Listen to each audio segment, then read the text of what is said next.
Let's play with the lion.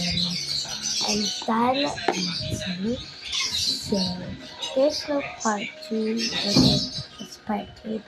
Let's go. Let's play with the white one. Let's play it.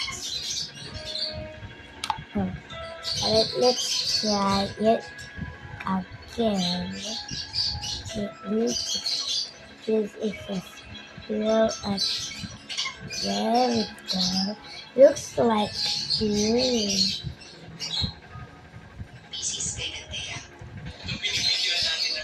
There we go. There we go.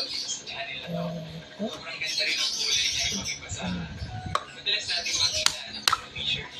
Chicken.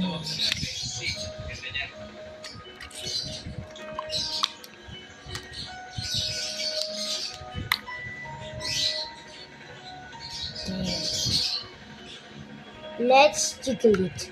Jiggle, jiggle.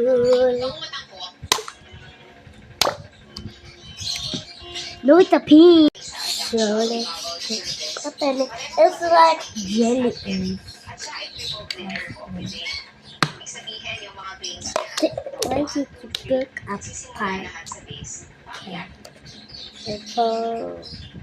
Dahil sa ibang cinnamon, popular na ginagamit na spice o pampalasa, ang balat ng kahoy at dahon ng sarina.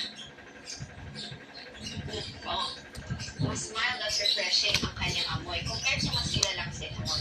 Sa traditional medicine, particularly sa Laguna, ginagamit ang pinakuloang dahon ng kanilang bilang paggamot sa ubo, pagkahilo, ito ang mga dahon ng alibaba, Philippine native tree. May scientific name na Stigma malabaricum. Ang alibambang ay native sa Pilipinas, sa iba pang bahagi ng tropical Asia at sa Australia.